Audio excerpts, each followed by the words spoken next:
You're listening to Beyond Wellness Radio, bringing you the cutting edge in health, biohacking, and sports performance. Stay up to date and listen anywhere and anytime on your computer, tablet, or smartphone by subscribing on iTunes. Catch your host, Dr. Justin Marchegiani, as he answers your burning health questions as well as interviews from world-renowned guest experts. For more Beyond Wellness Radio, go to beyondwellnessradio.com.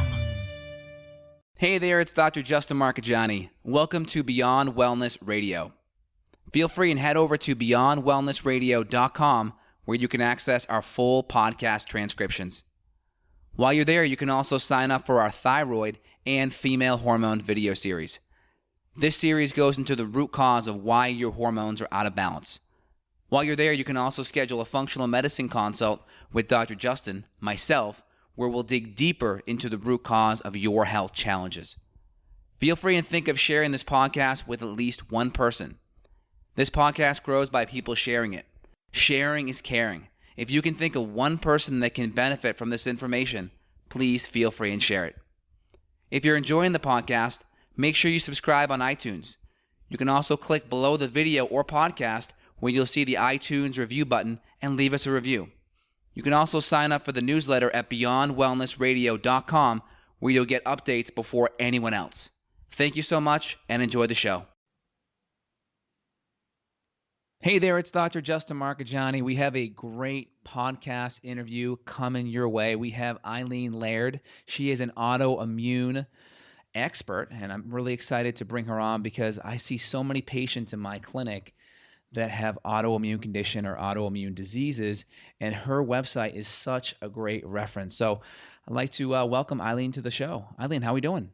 I'm doing great, and thank you so much for having me, and thank you for your kind words. Thanks, you got it. Well, before we start out, what did you have for breakfast? Homemade chicken soup. It's my favorite breakfast. I make a huge batch of it. I shouldn't say me anymore. My husband actually loves it too, so he's taken over the making of the breakfast soup. I'm pretty lucky that way. But it serves us like 5 days a week during the work week. Cool. Awesome. And I'm just curious, how did you get the name of your website, phoenixhelix.com? Yeah, so for people who don't know, I have rheumatoid arthritis, and that hit my life like a wrecking ball back in 2012. And the pain was so intense and the disabling influence in my life was so overwhelming that I really felt like I was on fire and knocked down so hard I didn't know if I would ever get up again. And I was looking for images of hope and found the phoenix and really loved that idea of rising above those flames. So it remains a very powerful image for me, and definitely the paleo diet and lifestyle was the key for me rising above those flames. And then the helix represents DNA and our ability to affect our genes turning on and off. So we aren't just defined by the genes that, for example, in me add up to rheumatoid arthritis, that I can control to some extent how that manifests in my body and how much it does or does not influence my life. Got it. So you kind of already gave us a little feedback about your life. You were an RA patient, rheumatoid arthritis, and I imagine you stumbled upon the autoimmune diet because the conventional medical options out there are kind of bleak. Is that kind of what happened? Exactly. I mean, it really did hit my life like a wrecking ball. I was what I thought was healthy. You know, I was hiking for fun on the weekends. The most recent trip I took, we had done 10-mile mountain hikes every day. I ate what I thought was healthy. You know, it was organic, but it was nothing like paleo. I had gluten and dairy every day. Just thought if it was organic, it was okay. Right. Yeah, and then, you know, it started with just a little bit of pain in my feet, very quickly spread to my hands and then body wide. And within 6 months, I was limping, crossing the living room. I couldn't to lift a dish to wash the dishes. I couldn't work. I was exhausted. I felt like I was 90 years old all day, and that was my good baseline. And then in the evening, the flares would hit so hard, I would have to immobilize whatever joint got hit. So if it was my wrist, it would go into a brace. If it was my shoulder, it would go into a sling. If it was my jaw, I couldn't open my mouth to eat. So it was very terrifying. And as you know, and your listeners know, the autoimmune conventional treatment, even though it's necessary sometimes, just because life is so desperate, it's not really a sustainable answer. So I was hoping to avoid that and hopped online, and thank goodness for the internet, because 10 years before that, I don't think I'd have known there were even alternatives. And that's when I did find out about the Paleo Autoimmune Protocol. I know. It's like patients go down this autoimmune type of path, and like you being in the having rheumatoid arthritis, you go to a rheumatologist and they're recommending prednisone and corticosteroids, things that are shutting down the immune system, maybe even chemotherapeutic drugs like methotrexate. And it's really a scary path because at some point, a lot of these medications, the side effects can even be worse than the autoimmune conditions. And I just had a patient just listening to my podcast on autoimmune lifestyle last month call me up and say, hey, I'm pain free for the first time in 20 years following an autoimmune diet. And it just, I feel really fortunate to get that information out there, but I scratch my head and say, why isn't this first line therapy in every rheumatologist or conventional medical doctor's practice? Exactly, because the statistics show if you survey rheumatoid arthritis patients, you get very different answers than if you survey the doctors. The doctors will say the drugs are so good that they're miracles. And if you survey the patients who are on the strongest drugs available, half of them still need steroids in addition to that. Almost all of them need some level of painkiller at the NSAID level. They're not living pain-free lives. So the fact that the diet can be so effective either by itself or in addition, it's just a shame that it's not as well known. But I think, I think that's changing. I think there's a revolution going on, and more people are trying it for sure. I think so too. And it's fascinating that a lot of these rheumatologists, as I talk to them in practice, they really don't have an understanding on diet and how it can affect autoimmunity. And it's just like they have a very reductionistic approach, anti-inflammatories, immune suppressive, pain relieving medications, and that's it. And the diet piece is out of the equation. And I've just seen so many hundreds of people in my practice get better. So I think you getting your word out there. I know you have your book on the autoimmune lifestyle, which anyone that has an autoimmune condition needs to get that book. That's the simple guide to the Paleo Autoimmune Protocol. And I use all of these tenets with my patients, and I'm in the trenches, and these things work. Like the simple action items that we talk about on the autoimmune plan, they work. Cutting out the grains, the refined sugar, stabilizing blood sugar. I know you talk about in your book getting nutrient-dense autoimmune paleo foods in. Can you talk more about what your favorite nutrient-dense autoimmune paleo foods are? Yeah, and I'm so glad that you brought that up. And I know that you recommend that to your patients. But I think sometimes when people first find the AIP, they're very focused on the foods they remove, Hmm. and they don't focus on the foods they're eating. And if you're not getting well on the AIP, that's definitely one of the first things I'd recommend. Like if you're having chicken breasts and broccoli and then tons of AIP desserts, that's not really Totally. the best way to do the protocol. So, um, so bone broth is a really nice one for people to start with, I think, because it's not hard to make and it's inexpensive, and it's such a good gut healing food. And if you just keep mixing up the variety of bones, you get a lot of different nutrition into that. And if you don't like the flavor, you can turn it into soup, and it's not a very intimidating one to start with. And then, yeah, we have to talk about organ meat, right? So, Totally. um, a lot of people just automatically feel like, no, don't tell me to eat that. But I never had it before I went AIP, and I really like it now. So my favorites are probably heart, and the chicken hearts are really easy to prepare. They're little. I Mm. marinate mine for like, I don't know, an hour in some olive oil, coconut aminos, a little powdered ginger. Trying to think if anything else goes in there. I think that might actually be it. And then just fry them up in a pan for like 5 minutes, and you've got yourself a nutrient dense meal, and they're delicious. And the beef heart, I think, tastes a lot like steak, but you do have to face what a heart looks like. And I think that was interesting for me the first time, because I think when we eat meat, if it's ground beef, we don't really think about where it comes from every time we eat it. And if you're preparing a heart, you know where that's coming from. And I don't think that's a bad thing. I think it just increases your gratitude for what you're eating, actually. Yeah, it takes life to sustain life, and plant, or I should say animal matter, animal protein, animal organs, they really are a bioaccumulator of nutrition. Hmm. And what's your take on people that try an AIP but just do it from a vegetarian perspective? Is that possible? What's been your observation? I don't. Well, I will say absolutely not possible just because you're not going to get enough nutrition if you are really talking vegetarian. Right. Like a lot of my friends call themselves vegetarian and they eat seafood, and that's totally different thing. So, but if you're a vegetarian and you're not eating any kind of animal products or any kind of seafood, you're getting all your protein from eggs, grains, and legumes and soy. And all of those are removed on the Paleo Autoimmune Protocol. So you're definitely going to be protein deficient. But you can do it as a pescatarian, absolutely. Yes.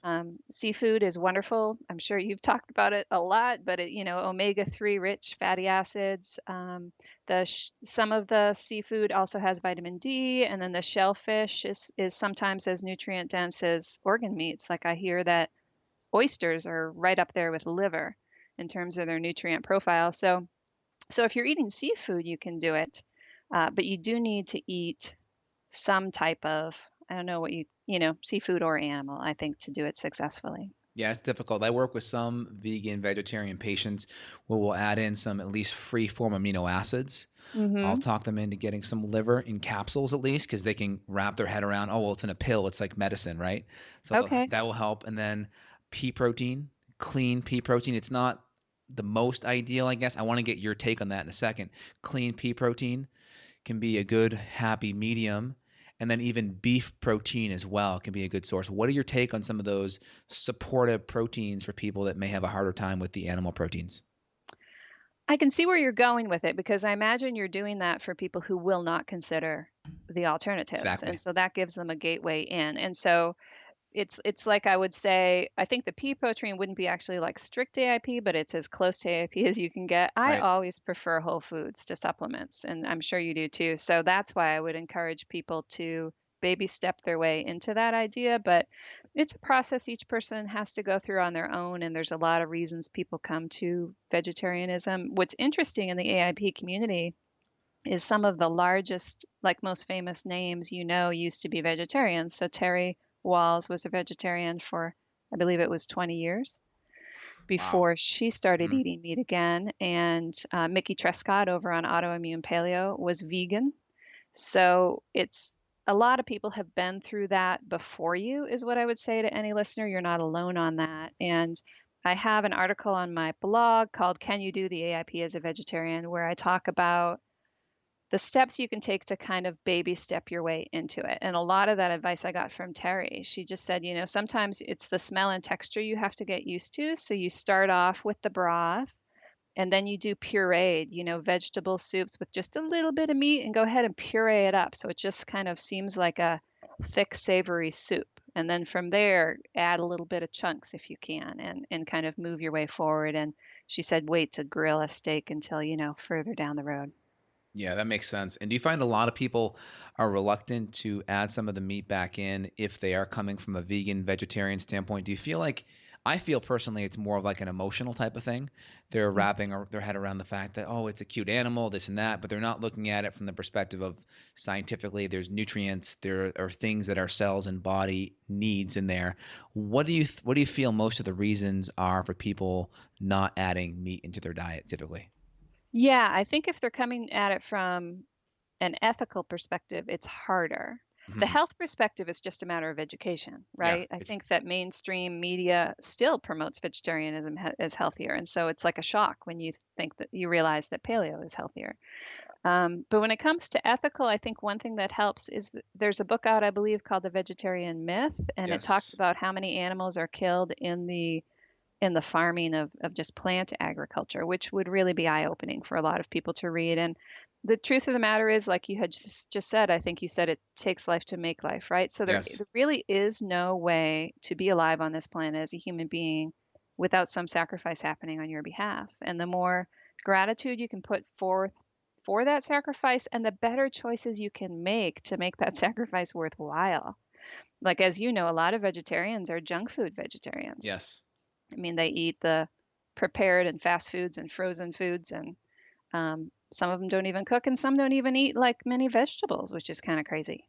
Exactly. I feel like a lot of people, they are so willing to throw meat in just one basket and lump all meat as bad, which we Hmm. know that there's different, that's like saying the grass-fed steak from the farmer down the street's in the same category as the McDonald's burger on the dollar menu. No one would say that, but But at the same time, we wouldn't say all vegetables are the same, which maybe it's a soybean grown in pesticides and GMO versus some kale grown in your backyard, right? We wouldn't say that about the vegetables, but we also have to have that same type of criteria for the meat as well.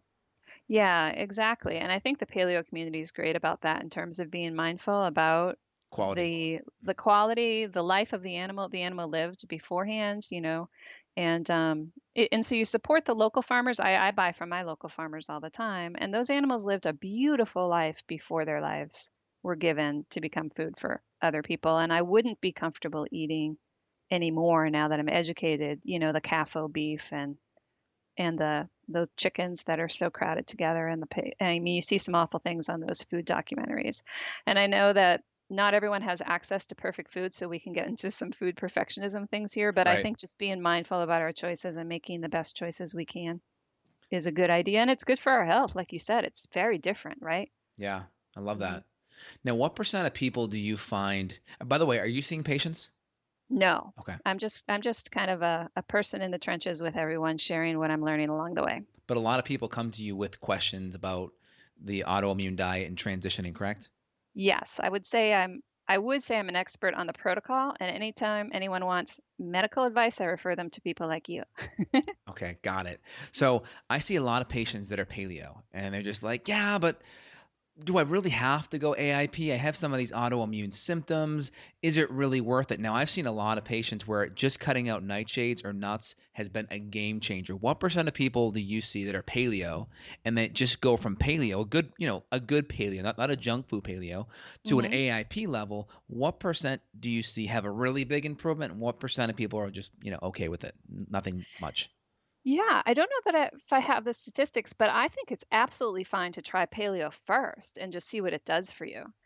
Because I've known people who've gone into remission on paleo without needing to do any AIP. Okay. And they even primal, which kind of blows me away because I can't have nightshades or dairy. So I'm jealous of those people, but I'm happy for them. So I do believe our diet should be as expansive as it can be while still being healthy for us. And I'll say that I stair stepped my way in also. I started with it was a nutrient dense paleo template when I first approached a healing diet. And I improved as much as I could at that level. And then when I plateaued, I was feeling a lot better. I wasn't in crisis anymore, but I wasn't healthy. And I still had pain every day. It was just manageable. And so that's why I went AIP, was to see if I could take it to the next level, and it made a big difference for me. So, yeah, if people want to see where paleo takes them first, that makes sense. And then if you're not getting the results you hope for, like for me, I went from, let's see, regular paleo took me from daily excruciating painful flares down to moderate flares a few times a month. And I no longer limped going across my living room, but I couldn't walk more than a mile before my feet would start to hurt. So that was where I plateaued. Way better, right? Way But better. not as good as it could be.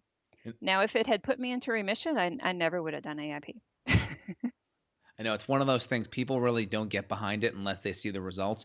And for myself, when I have patients come in, they always start the first 3 or 4 weeks on AIP, and then we start following the progression of adding certain foods back in. And I have some patients that are already paleo for a few months, and we cut out the nightshades for the first time, and it's hmm like, whoa, their joint pain is gone. And I know you being an RA patient, rheumatoid hmm arthritis, what kind of improvement did you see cutting out the nightshades, the Sure. tomatoes, potatoes, eggplants, and peppers?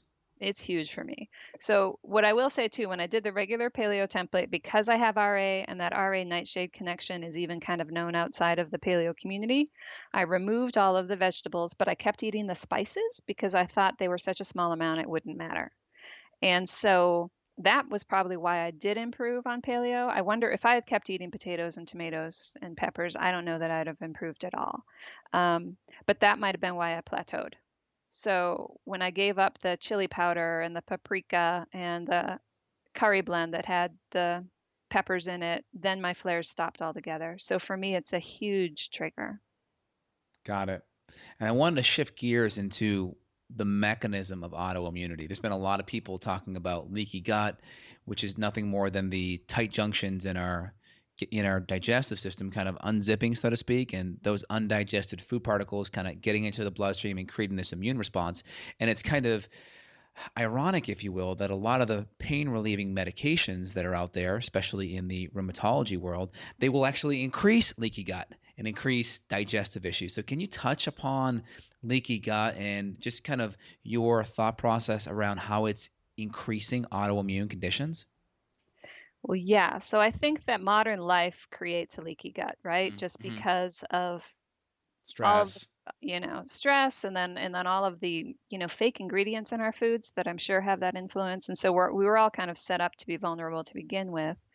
The AIP is a great diet for trying to heal and seal those junctions, which is wonderful. The tricky part with autoimmune disease is my understanding in the research is that once you have it, it will attack your gut as well as whatever part of your body is being attacked. So for me, it's my joints and my gut. For someone with Hashimoto's, it's the thyroid and the gut. So it's trickier for us to heal it as in a past tense. But I think everything we do to improve our autoimmune condition also improves leaky gut and going to the root cause instead of symptom management. That said, pain is a really serious issue, and pain causes leaky gut. So I definitely believe in relieving your pain at the same time. I don't think avoiding all painkillers, if nothing works that's an alternative, you just got to kind of find that balance if you can. And I know that's kind of tricky and gray area, and it's not as black and white as a lot of people might like to hear. But I do find the longer I'm in this community, the more varied results are on the AIP. So, like, everyone seems to improve actually pretty dramatically, but not everyone goes into remission. And so, if you're not in remission, what's left, I think functional medicine, like working with you, Mm-hmm. to keep on trying to get as closer and closer and closer as you can get to remission. But in the meantime, you might need to take some of those medications just to make it through your day. Right. And then what's your take on people coming from an AIP or going into an AIP perspective? They're eating more proteins and fats. And now for some people that have digestive issues, that may intensify because of low stomach acid and low enzyme levels. What's your experience with utilizing more enzymes and more HCl for people that have a compromised gut going into an autoimmune diet? Yeah, so I think that's definitely something to keep in mind. And I think my understanding, like with HCl, is you really want someone to guide you through that process, right? Isn't it Mm-hmm. kind of tricky to do on your own? Yeah, you don't want to overdo it because you don't want to cause more gut lining damage, but that's why having HCl and enzymes separate for me is important with these patients because we can up the enzymes, which are less abrasive, and we can be really ginger with the HCl and be a little more gentle with it. Yeah. And what I often tell people to do when they're first starting out is to go ahead and use some like food-based, um, what would you call them, that increase your stomach acid naturally, like a little apple cider vinegar and water with your meal, or some kombucha with your meal, or you can chew on a piece of ginger and it kind of gets the digestive enzymes flowing, and see if that's enough for you. Because for some people whose digestion isn't as compromised, just the food-based solutions will be enough. But I think you're right. I think for someone who, well, first of all, if they've been vegetarian for a long time, that's something that they may not, they're very likely going to need some supplements to get through the transition, just because they haven't had to break down that type of food for a long time. Same for someone who was maybe on like almost a non-fat diet for a long time, like you said. So just to help the body adjust to that transition. Exactly. And I see you're a big fan of ginger tea as well. Yeah, yeah, it's such a, well, it tastes good and it's lovely and it's anti-inflammatory and promotes digestion. And it's, if you can't have your coffee anymore, that's a nice substitute for it because coffee is eliminated on the AIP, at least temporarily. That's good. And then where does fermented foods fit into the AIP? I think it's important to try them. It's a tricky area because Mm-hmm. some people do have difficulty with them, but I think they're such a powerful healing food if you do well with them. I do very well with them and I love them. So I make my own Great. sauerkraut and I make my own kombucha. I do recommend you make your own actually if you eat them because otherwise they're crazy expensive. Um, but I'm sure you run into this that some people who again maybe are dealing with some gut Yeah. infections are going to Histamine have trouble. issues, right? Yeah, but that's, I guess, in some ways, that's kind of diagnostic. So if you start the AIP and you incorporate fermented foods and you're not tolerating them well, that would be a good time to call Dr. Justin and have some testing done. Because if you don't have gut infections, usually you tolerate those well. Because I think even histamine sensitivity they're finding is often rooted in either gut infections or hormone imbalances. So, Yes. mhm. Yes. Totally agree. Hmm. So if you're taking someone that's been on AIP, they've been there for a few weeks, and this is where I think your guide is so great. How do you transition them off? Just kind of like, what are the first, 5 steps or so? You've been AIP, you want to start reintroducing foods. What's the best order of operations in your opinion? Sure. Well, the first thing I would say is to decide when you're ready. So you need to have enough improvement in your autoimmune symptoms that you have a good baseline for reintroduction. And so some people do get that faster than others. And so 3 to 4 weeks is fine. We usually say 30 days is the minimum. But some people, it takes a few months before they get that improvement. Because if you haven't improved at all, there's no way to know when you retest a food whether you're having a reaction because you're still having too many autoimmune reactions. So I tell people that. And the other thing I tell people to consider, though, also is the psychological component is some people do the AIP and they're really good at restriction and it just doesn't bother them. And luckily, there are like literally thousands of recipes available now. So you really can eat delicious, varied food on the AIP. It was more boring when I did it a few years ago. But other people, like it's stressful. We are attached to our food and giving up our favorite foods, we get kind of cranky about it and angry about it. And if that's getting worse, that might be setting you back. And so that's a good time to start reintroductions. But in terms of what to start with, you can go 2 ways. Sarah Ballantyne has like a 4-stage chart in her book, and it starts with things like, oh, the seed-based spices like cumin and coriander and the fruit-based spices like black pepper. Most people get those back, so that's an easy kind of reintroduction that automatically adds some more flavor to your food. Egg yolks are often recommended as one of the first ones because they're so nutrient dense, and most people who are intolerant to eggs, it's the white. Not everyone, but most people. Um, some of the nut-based oils and like sesame seed oil or walnut oil are good ones to start with, and then move your way up from there.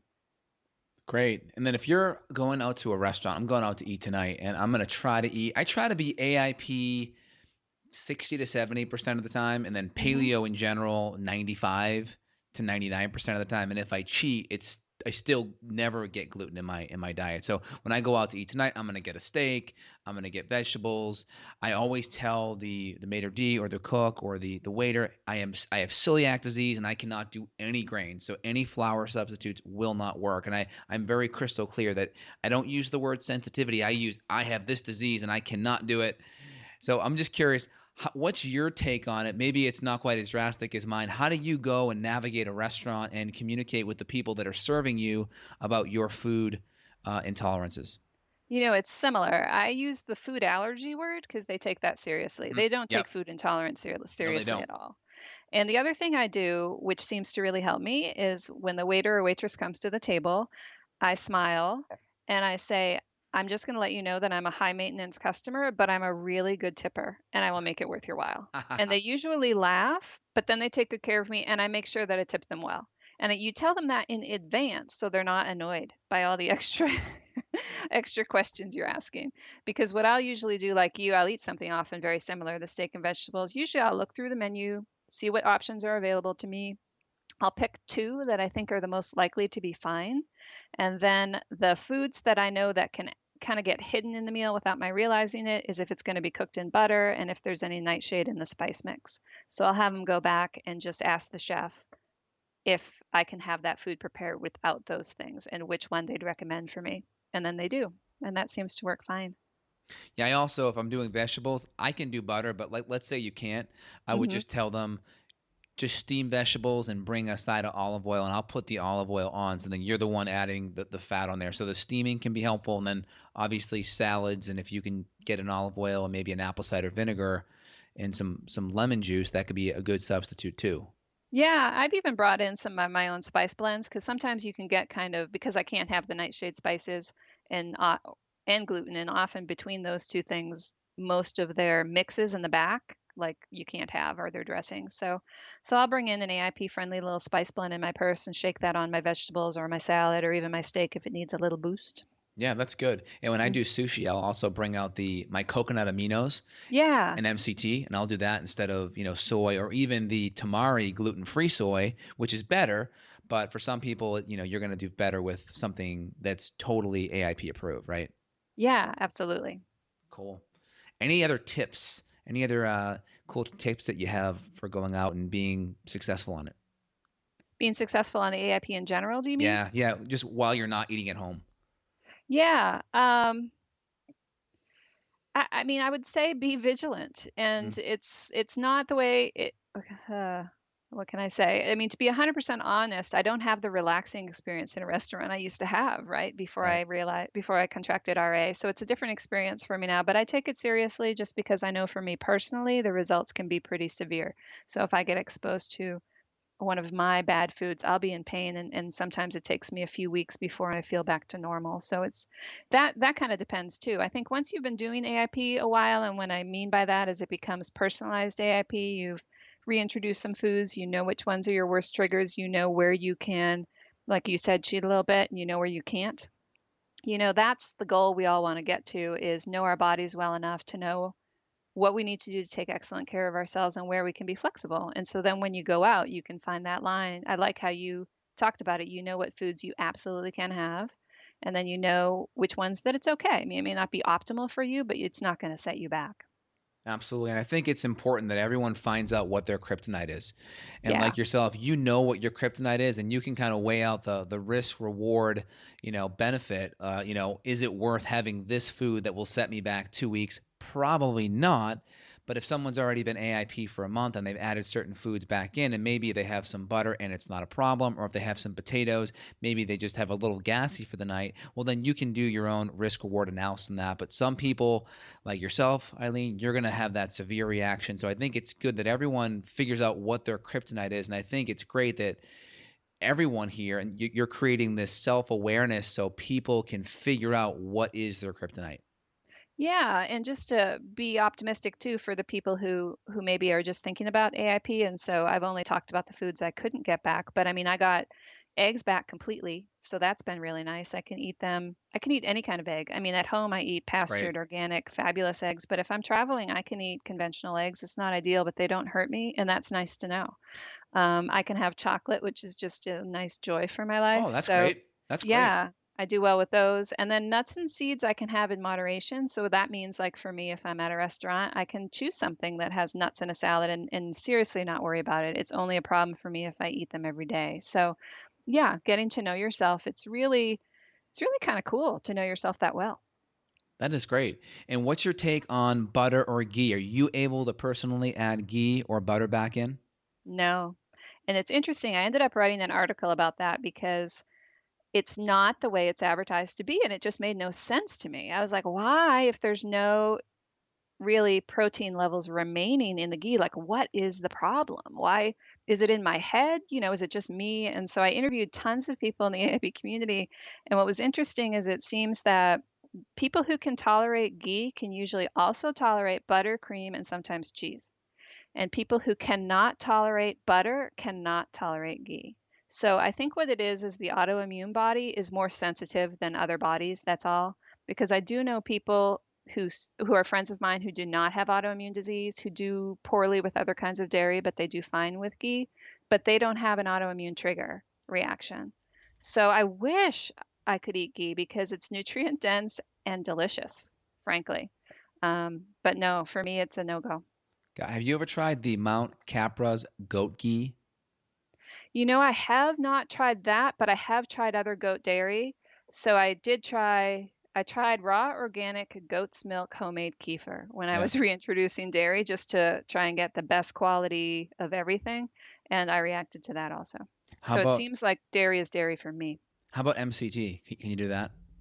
Yeah, well, that's coconut, right? Yeah, that's coconut. And then can you do coffee as well? I don't like coffee, but I bet I could do it just fine just because I seem to be fine with chocolate and nuts and seeds in some quantity. But I actually I've never liked the taste of coffee, so I can't say. Got it. Got it.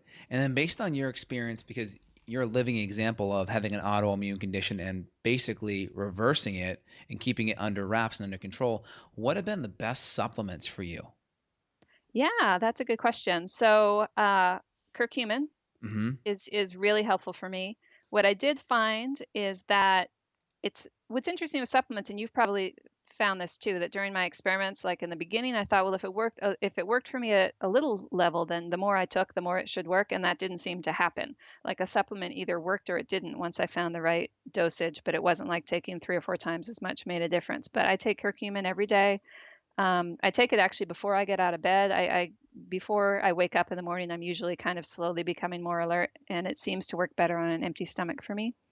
I take I think it's called TOA, cat's claw. It's a Yep. special, Yep. it's an immunoregulatory herb, and that really helps me. And so those are my 2 favorites. I also take some krill oil for the omega-3s. Mm-hmm. Um, what else do I take? I do take a little of boswellia, Yeah, but Boswellia. Yeah. Mm-hmm. that's Frankincense. anti-inflammatory. Mm-hmm. Yeah, it's a subtler reaction. It's not as strong as their curcumin, but it does help me a little bit. And how I feel is anything that helps me, that's healthy for me, Yeah. I will keep taking. So I think that's my whole list. How do you respond to collagen or glucosamine sulfate or chondroitin sulfate for the joint stuff? Yeah, the glucosamine chondroitin didn't help me, so I Mm-hmm. don't take that at all. Collagen I do get in my bone broth, and I have tried Sure. taking it. I've bought is it the Great Lakes green can? That's collagen, Yes. right? Yes. Yeah. Yes. So I tried adding that like to my tea every day. I have green tea every day, and just to see if that would make a difference. And I couldn't really tell a difference. So I thought, well, maybe it's just that I'm getting enough anyway. Got it. And then how do you square adding in curcumin? Because I know turmeric off the bat's a spice and the active ingredient's curcumin. And for autoimmune patients, some people say, well, we got to cut that out off the bat. How did you square that, adding it in? Did you put it in right away? Did you go AIP first and then add it in supplementally second? Well, turmeric is on the list of AIP approved spices, Okay. so you can have that. But here's the trick. My understanding, and you probably know this way better than me, is it's not very bioavailable. Right. 15%. So, yeah, so you need something to boost the bioavailability. Yes. Black pepper is something that usually Mm-hmm. does boost it, but that's eliminated on the AIP. And I also think when you go to supplements, almost everyone that's bioavailable has a non-AIP food in there. Um, and so, frankly, for me, my supplement, I take what is it? It's a life extension super biocurcumin. It's one of those BCM 95 Yeah, brands. I think it's the one by Mariva. I think that's the one. Is it the liposomal curcumin? No, but I've heard of Okay. that one, and that one has the soy in it you're not supposed to have. The one Yeah. I take has rice in it you're not supposed to have. Another Got one it. will have black pepper in it that you're not supposed to have. But it was helping me so much I just couldn't give it up. And I trusted my body to tell me that. Like if I took that supplement and it made me feel better instead of worse, it's logical to me that that's a silly thing to remove. I Right. realize that's not AIP standard, but that's just how I do it. I'm all about the self experiment. N equals 1. Yeah, and there's a curcumin that just came out that's going to be in a liposome of MCT oil versus the Ooh. soy phosphatidylcholine. So that's a new one that could be beneficial for you. If you ever remember that when it comes out, send me that link because people are always asking me for an AIP friendly one, and I feel badly that there's not any really available unless you just get one that's just curcumin. And then, as you know, it Absorption. doesn't absorb well.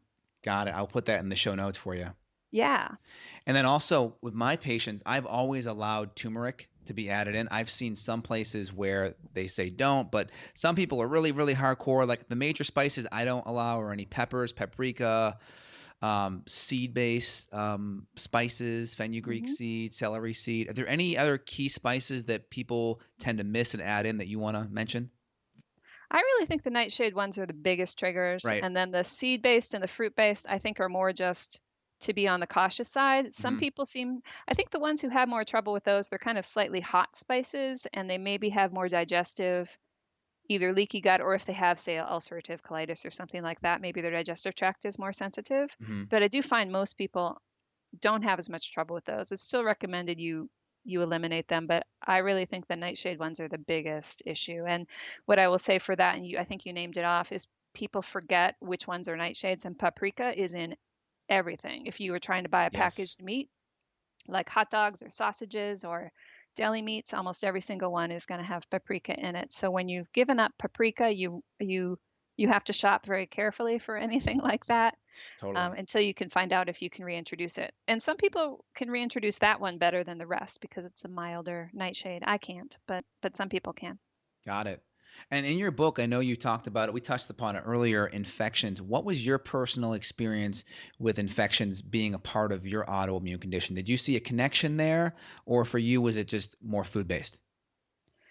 Um, Let me see. Well, when I started with a GAPS Paleo hybrid, which is a Hmm. low starch diet designed to cut back on pathogens. And then by the time I got tested, I didn't test positive for anything. Hmm. So I think I had kind of starved it out. So I don't know what it would have been like if I had tested at the outset. One way I'm lucky is I haven't had a lot of obstacles to healing. So, like what I'll say to people who are doing the AIP and it's been a few months and they're not getting any better, there's likely an infection getting in the way, right? Whether that Yeah. be H. pylori or a parasite or something else. For me, the challenges more recently have been hormone issues. And like we talked about on my Yes. podcast, but I'm 47 now. So that You're in things that. really start to change. You're in And that. so I've Yeah. been doing all I can to balance that out, but I might be giving you a call myself if I can't keep doing that. With autoimmune disease, you just got to keep your eye on the ball and adjust as life changes. Yeah, and you're in that perimenopausal kind of time Yeah. frame, 47 to 51 ish. So Yeah, as and you things just go a little crazy. It's Yeah, weird. as you start to rely more on the adrenals for that hormone output, things can definitely fluctuate if that autoimmunity has been stressing your adrenals, which again, inflammation, your adrenals are going to help put out the fire. So it makes sense. And I know on your supplement list, you mentioned you did really well on the cemento or the tau-free cat's claw. And Yeah. I always think when I hear that, I'm always thinking infections because I use that a lot in my clinic for lower immune function, infections, even Lyme conditions do great with that. Do you have any other co-infection experience you want to mention? I haven't tested positively for anything, and I don't seem to have any symptoms that indicate that. Like my understanding, like especially with like the Epstein bars and all of that, Yeah. is once they've been reactivated, you usually have like fatigue, lymph node issues, It can, yeah. some things like that, more brain fog, etc. And I haven't had any of that, so it could just be that I started that supplement very quickly once I started the paleo diet, and so maybe it's just kept things under control. I don't know if there's anything still hidden under there. Might be worth, doing a battery of tests just to see if there's a low grade thing that I'm not kicking completely. Yeah, one thing I see with RA is mycoplasma infections. Have you ever gotten that looked at? No. Yeah, that's one that I see. I know Dr.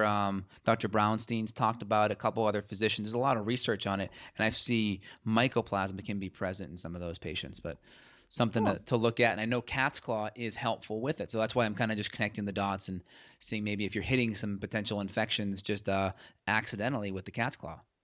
Yeah, it's fascinating to hear you say because I remember when I interviewed you, you said when you do your patient history with people, what has worked and what hasn't is diagnostic. It's Yeah. fascinating to see how that works Oh, once yeah. you have the knowledge like you do. Yeah. That totally makes sense. And now looking at your book, there's so many great things that, everyone that has an autoimmune condition should be aware of. Is there any other key topics or key points on your book that you wanted to highlight that everyone should be aware of? The one thing I'd rather do is just kind of highlight the book overall so Yeah. that I think until now you can be overwhelmed when you do research into the AIP because there's so much information on the internet. Some of it's conflicting. The Paleo Approach is an awesome resource. It's on my shelf, but it's almost 500 pages long and it's a textbook. And so that overwhelms a lot of people, especially if they're not very science oriented or if they're experiencing brain fog. So, what I wanted to do was write a book that you could read in a few hours that was written like a conversation with friends, where by the end of that few hours, you understand what the protocol is. And when you're ready to do it, you can just get started. So, that was the intention behind the book. And that's the feedback I'm getting from people is that that's how it's working for them. And the other thing that's cool about it is people are buying it for friends with autoimmune disease who they want to consider the AIP, and it's a non-intimidating introduction to the protocol. And then the other thing that's happening is people are giving it to their family members so that hopefully their family will be more supportive and understand what they're trying to do because it can sound crazy sometimes when you tell your parents or your partner or your kids or whoever, your best friend, what you're doing. It can sound extreme if they don't understand why you're doing it. And so the book kind of explains it for you. Yeah, absolutely. And we're going to have the link for the book. Guys, the book's $8, $9 on Amazon. Great buy. And I'm going through it right now and it's a great review and a great reminder even at the physician level. So anyone out there, check it out. We're going to put the link on the show notes and the transcription, so anyone going to read it will have that accessible. Is there any other kind of key important things you want to leave our listeners here, Eileen? What I will just say is you're stronger than you think you are. Like if you haven't done this yet and you think it's too hard for you, I really think autoimmune disease is one of the toughest experiences in life. And if you are living through that and you're making it through every day, even if it's a tough day, you are an incredibly strong human being and you deserve better. You deserve to feel better. And so that's what I would say to you, is that it's worth doing this thing that seems hard to make your life a lot easier in the long run. That's great. And if people want to find out more about you, where's the best place? PhoenixHelix.com. So that's PhoenixHelix.com. And I host an AIP recipe roundtable every week on my blog. So that's a great way where you can usually get about 15 new recipes a week to keep yourself from being bored in the kitchen. And if you're not familiar with an AIP, to kind of see how delicious this food can be. So that's wonderful. And then I also, as we've talked about it a bit, because I interviewed Dr. Justin on it, but I have a Phoenix Helix podcast. You can check me out in iTunes, and it's 100% focused on autoimmune healing. And I love that name. There's so much hidden symbolism in it. Thank you. It's great. And then last question, if you were stuck on a desert island and you only could bring one supplement with you, what would it be? Oh my, you'd make me choose between the curcumin and the cat's claw. Okay. That would be really hard. Okay. Well, if you want, we could just say it's a tie for first place between both of those. Yes, those are the two. Awesome. Well, thank you so much, Eileen. You've really just put so much information out there. We'll have to listen to it twice and look forward to having you back sometime soon. Okay, thank you. It's been really fun talking with you. I appreciate you having me on. Same here. Thanks. Have a great day. You too. Got a question for Dr. J? Go to BeyondWellnessRadio.com and click the questions button. Then tune in to hear the answer. Also, if you like the show, click below to review us on iTunes. For more Beyond Wellness Radio, go to BeyondWellnessRadio.com.